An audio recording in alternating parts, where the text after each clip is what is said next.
Hola, buenos días. Hoy es el sábado y es un sábado ordinario. Sí, es un sábado ordinario.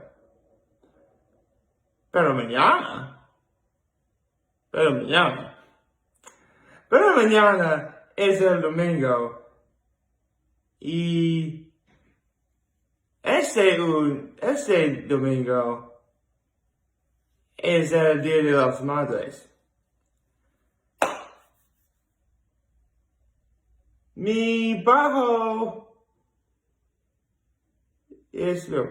punto bajo para que hacía frío y obvio.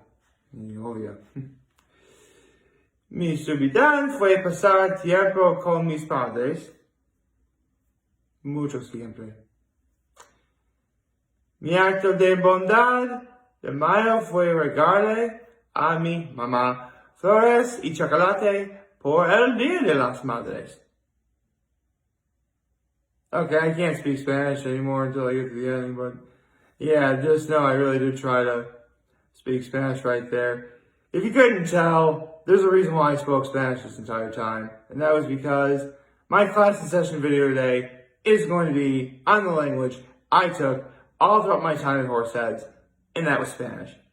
And when I say talking Horseheads, I was taking that class since I was in 7th grade, and I took it for five years, technically. Well, technically 5 classes, but I'll get to that in a minute.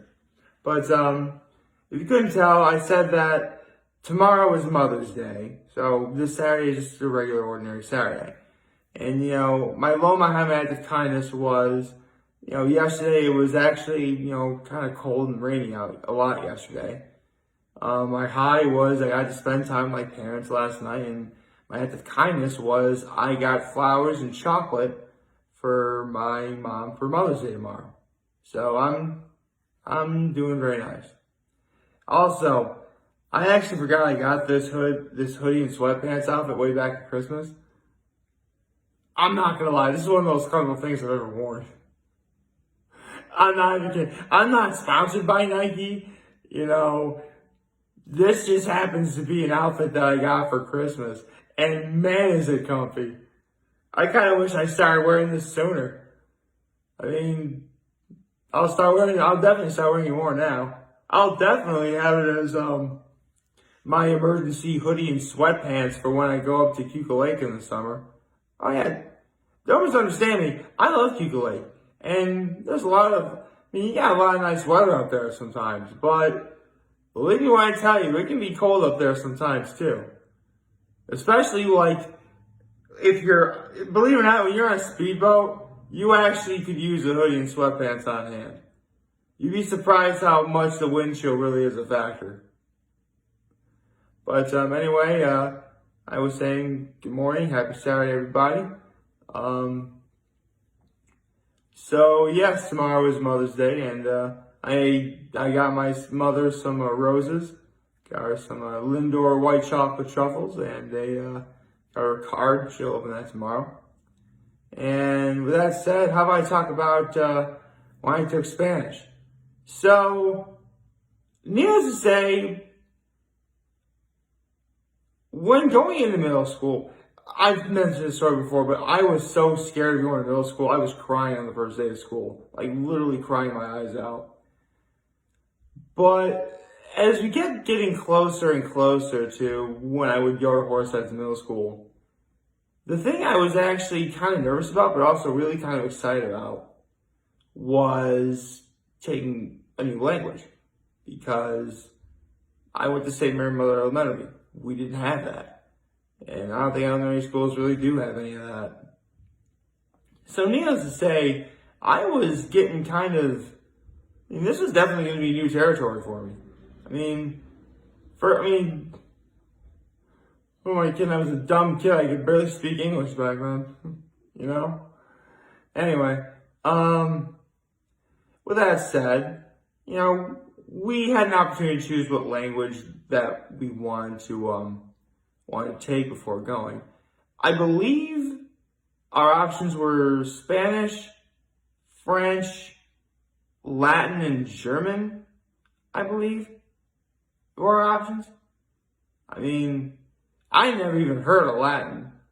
And I knew about French and German, but, I thought I heard more words in Spanish in my youth, so I thought, oh, maybe taking Spanish would be a bad idea. And right away, I actually took a pretty good liking to that class. I really, really did. Actually, fun fact about the Spanish class I took in 7th grade. The teacher that I had was recently had just gotten married, like in May of 2018, not long after I started making videos. So, it was kind of a gap, but you know what? It just goes to show how much times can change. Although, I will admit, my Spanish teacher when I was younger was actually really attractive. I mean, I wasn't quite at that age where I quite liked girls yet. But looking back on it, I mean, like, man, if I had known she'd be single for that long, I would have stuck my hand in there. That did not come out right. But, yeah, it was actually a really great class. I learned a lot of words in Spanish, learned verbs, nouns, places, people, things. It was actually, to say it was probably the most educationally rich classes I'd ever taken. And yet it felt like I didn't really learn, and sometimes when you're in class, you feel like you're taking like a lot of information. It's hard to take in. Like, you can't quite process it all. But honestly, maybe this is a testament to just how good of a student I was, or just how great of the staff that Horseheads was. But for the most part, it felt like I learned a lot, but at the same time, it wasn't overwhelming. And I actually really appreciated that. And you had your occasional, projects and quizzes and stuff you had to do in Spanish, of course. You had to do that.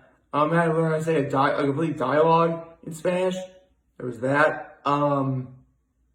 What else? There was actually a time where I knew every single Spanish-speaking country and the capital of that country. I mean, I could probably get most of them now. Actually, let's see if I can see. Madrid, España, Mexico City, Mexico, Guatemala City, Guatemala. Some of them are really easy. Panama City, Panama. Don't worry, these you get more difficult. Managua, Nicaragua, Santo Domingo, Dominican Republic, La Habana, Cuba, Buenos Aires, Argentina. I want to say San Juan, Puerto Rico. Lima, Peru.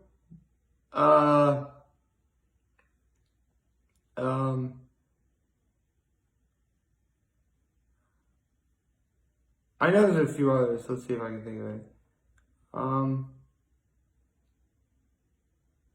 Santiago, Chile. That's one. I know for a fact I'm missing Paraguay and Uruguay. I know that.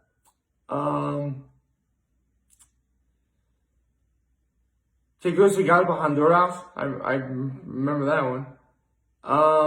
Yeah, so there you go. You just learned the capitals of all the big Spanish-speaking countries outside of Paraguay and Uruguay and whatever ones that I missed. I get the feeling I got Puerto Rico wrong too. I can't remember though. But yeah, I just gave you all the Spanish-speaking countries and their capitals, at least the ones I remember. That's a lot. I mean, I clearly wouldn't have gotten 100 now, but I think I would have gotten a pretty good grade if I was given a quiz now, right? Funny enough, though,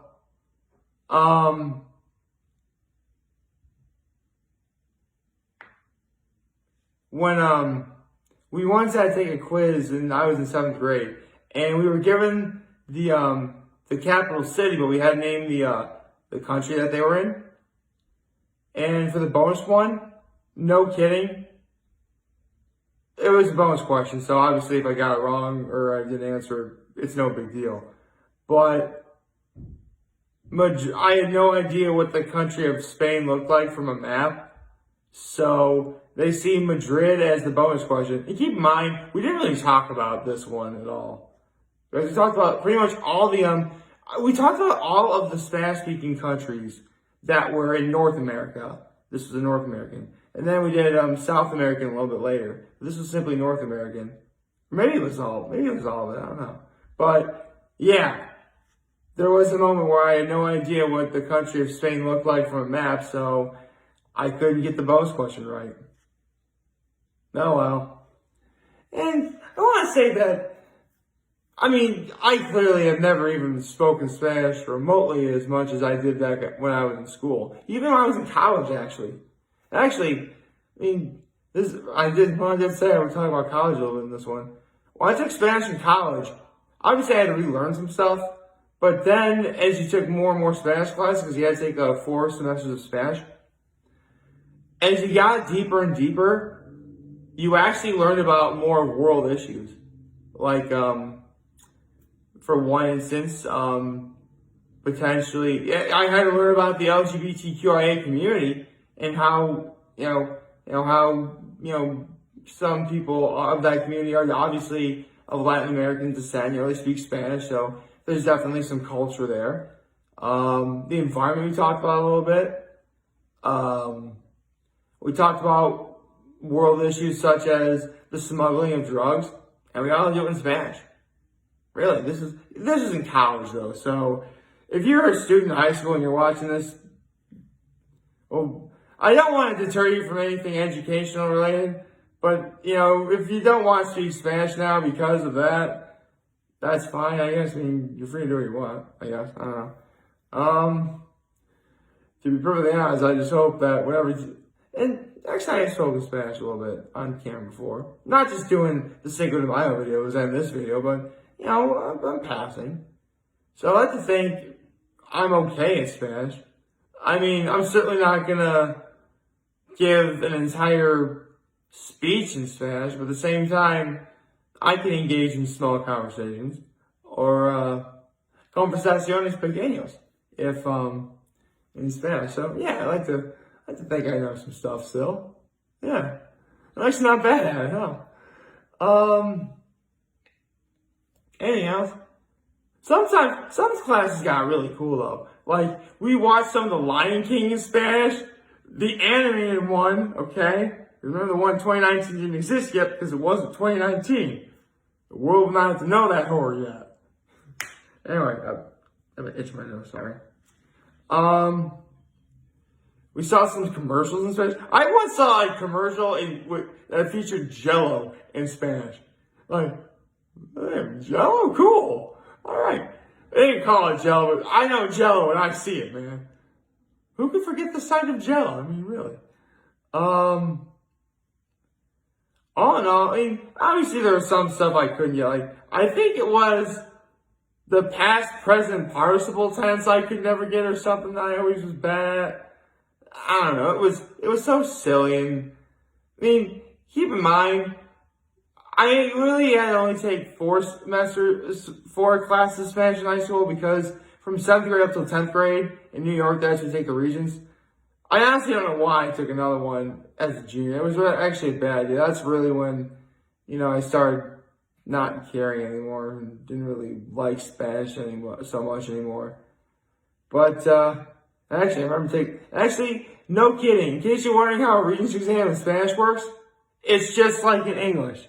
You have a reading, a writing, a listening, and I think you also had to do a speaking portion too. So, yeah, there was a lot of work to it. Needless to say, I always hated that format for the English Regents. Like, yeah, listen, I don't want to listen to some. Do you really need to make it that seriously, I swear they make they make exams like English more complicated than they really need to be. I mean, come on. who's ever really gonna pay attention to that stuff? I mean, for the rest of their lives. So, for the life of me, I have no idea what I got in my Spanish readings. Not at all. I mean, I think I got in the 80s. I don't know.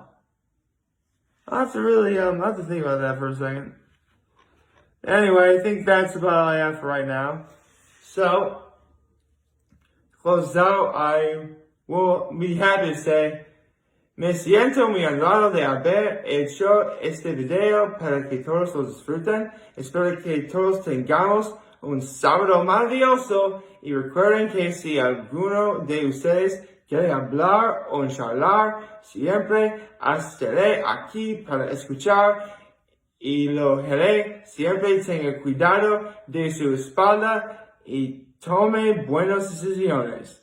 In English, that means I am very humble to do this video for all of you guys to watch and enjoy for today. I hope you all have a wonderful, wonderful Saturday. And remember, if you guys want to talk to me, I'm always going to be here to lend an ear, and I'll always have your back. Take care and make good choices. And I hope I did my Spanish teachers proud. See ya.